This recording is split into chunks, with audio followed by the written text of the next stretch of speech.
Hey, this is my assignment for looking up 3 articles about British history and English. And my 3 articles that I've chosen to talk about is the Gunpowder Plot, the Clarendon Code, and Wentworth in Ireland. So the Gunpowder Plot is as follows.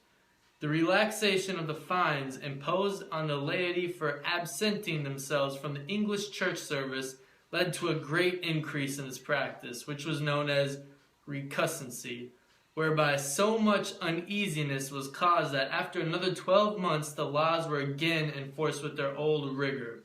Again the zealots plunged into a crazy scheme for blowing up the king and the houses of Parliament and razing the country.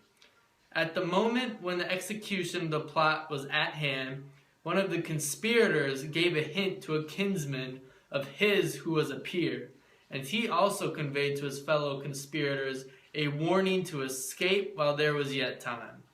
The hint was taken, but the warning was not acted upon. The authorities caught Guy Fawkes in the cellars under the House of Parliament, surrounded by barrels of gunpowder. The rest of the plotters were also captured and killed. Nothing could have happened more fatal to the cause of the Romanists. Popular terror and hatred were recused to the utmost pitch by the unparalleled nature of the crime which had been contemplated, and for a century to come, even for 2 centuries, a rumor of a popish plot was all that was required to create a popular frenzy. And every government which displayed a disposition to relax the attitude of suspicious severity towards Romanist practices itself became the object of an acute popular suspicion, if not of angry hostility. So that sums up the Gunpowder Plot and how everything happened. And so the Clarendon Code. Clarendon's ecclesiastical policy took shape in the series of enactments which are known as the Clarendon Code. Already the spirit of the new Parliament had made itself manifest. It restored the bishops of the House of Lords and ordered the solemn league and covenant to be publicly burnt by the hangman, besides denouncing all levine of war against the king. So that sums up the Clarendon Code and what it is. So now as far as Wentworth in Ireland goes, for the first few years of his government, without Parliament, Charles was indebted to the ingenious financial management of his treasurer, Weston, who discovered fresh legal devices for procuring funds and successfully prevented the king from plunging into impossible expenditure. Weston was the useful man of business who found the supplies for carrying on the king's government. The government itself was carried on mainly by Wentworth and Laud. The Council of the North had been established in the time of Henry VIII to replace the old system of government of the border countries. In other words, of England north of the Humber. Its institution had been the outcome of the Pilgrimage of Grace.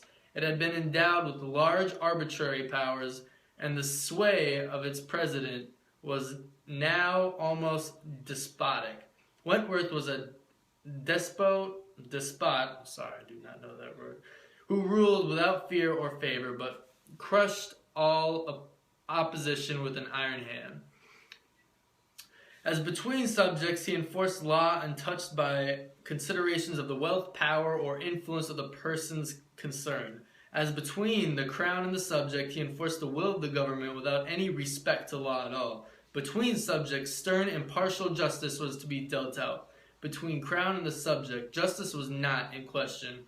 All that the subject received by grace of the crown. In the north of England, however, Wentworth's rule was brief. In 1633, he was transferred to Ireland. In Ireland, Wentworth played the despot very much to the benefit of the country in which he ruled. Comparative peace had indeed descended on the land since the stormy days of Elizabeth, but it was an ill-ordered peace. In Wentworth's view, what the country needed was a ruler with an iron will and an efficient army to enforce that will. Resistance was to be paralyzed and justice was to be dealt out on the lines already described. Disorder and violence, except violence in the king's service or by the king's servants, was to be sharply repressed and punished. Magnates were to find no favor merely because they were magnates. The great lesson to be inculcated was that of obedience to the supreme authority. Wentworth could not dispense with the Irish Parliament, but he could make it subservient. He got from it the money which enabled him to muster and train a disciplined army. Competent men were appointed to administrative offices. Under the deputies' fostering care, industry and commerce began to flourish as they had never flourished before.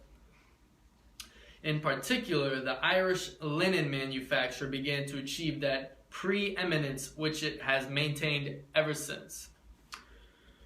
But the fatal flaw in Wentworth's system lay in his principle that neither law nor promises were binding on the crown. What Wentworth thought good to do, that he did. Thought it might involve the breaking of solemn pledges. The general result was that Wentworth made himself absolute master in Ireland, and had his own hands probably the most efficient military force in the three kingdoms. The Ireland over which he ruled was rapidly achieving a material prosperity for which there was no precedent. But it was in Ireland which felt itself to be enslaved, and the greater part of Ireland preferred its accustomed anarchy to a prosperous slavery. So those were my 3 articles, and yeah, so Wentworth turned out to be more of a tyrant more than anything, and he was just really set on being very controlled. So, yep, those are my 3 articles.